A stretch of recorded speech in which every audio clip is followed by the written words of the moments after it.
Hey party people, it's DP and welcome to BP Fun. In today's video, we are going to be talking about Season 1 of Your Friendly Neighborhood Spider-Man. This is a spoiler review. If you have not seen the show, do not watch this video or put it in your save later and watch it later. Don't forget to like, share, and subscribe for more nerdy content just like this. Hit that bell notification so that you can be notified every single time that we add a video to your liking. Let's jump into the first thing I want to mention, the animation. A lot of people didn't like it at first, and personally I didn't either. But the more I started watching this show and remembering and reminiscing the fact that these are the style animations or the style drawings that we had in the comics that we grew up on, I think I started to have more of a nostalgic feel for everything that I watched, but with a modern twist. And I think that that's super unique. Personally, for those who might not like this type of animation, think about all the crazy animations that we've had to see throughout the years, and they ended up being fantastic, aka Spider-Verse, or even Puss in Boots: The Last Wish, which those movies were tremendous and the animation was just godlike.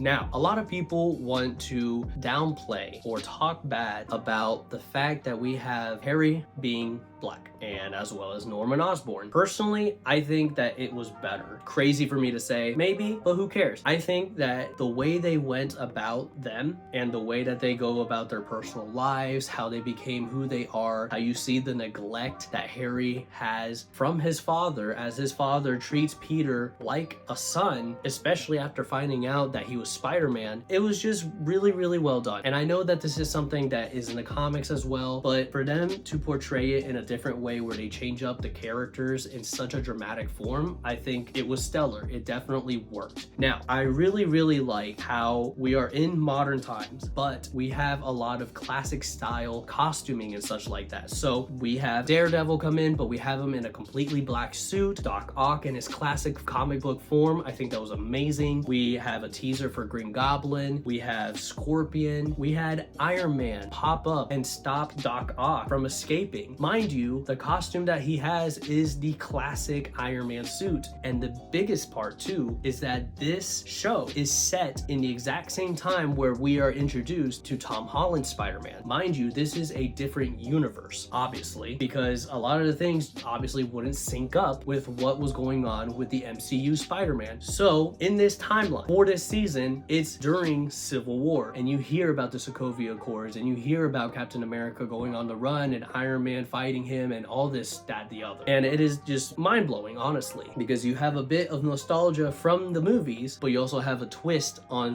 what you saw or what could have been happening during that time. But obviously it's a completely different universe. It's completely different from what we would expect it to be in regards to matching up with Tom Holland's Spider-Man. Regardless, this show was honestly fantastic. We have a plethora of cameos that come in. The music was perfection. Even when Daredevil came in, we had the Daredevil theme song as well. And honestly, I think one of the cooler aspects is seeing Tombstone. So we see Tombstone as Lonnie James, and he had a potential to be a football star at the same high school that Peter Parker goes to. And instead of being the bully, who would be Flash Thompson, which I'm hoping we get to see that dynamic eventually in season 2. We already have a season 2 and 3 confirmed for the show. It's superb. I'm super excited for it. But we get to see the hardships that Lonnie James went through and see how it kind of pushed him to be the Tombstone that we know today. And I think that they're gonna go a different direction. They're gonna have Spider-Man and Lonnie still be kind of friends and then eventually enemies, and then kind of go the same direction that they go with the Insomniac Spider-Man 2, where you see them kind of know each other and kind of willing to help each other out. I also like that a lot of the influence from the animation, the swinging, from some of the wall crawling animations, or even just like the story in general, takes a bit away from the Insomniac universe, where we see Norman Osborn have a problem with Dr. Otto Octavius, aka Doc Ock, and I think that that was just a nice little touch on top. I think that if you are a massive Spider-Man fan, this is definitely a show that will catch your attention, because I grew up on Spider-Man. I absolutely absolutely love Spider-Man. I have Spider-Man figures all over here in this corner right here. I think that it is a great show, and it has got me back into wanting to just play more Spider-Man, watch more Spider-Man, and just honestly get deeper into that lore. I will say though, Disney has been putting out not so great shows regarding Marvel, but this show is definitely something that hits, as well as the Daredevil show Born Again that just came out. Let me know what you guys think down below. See you in the next one.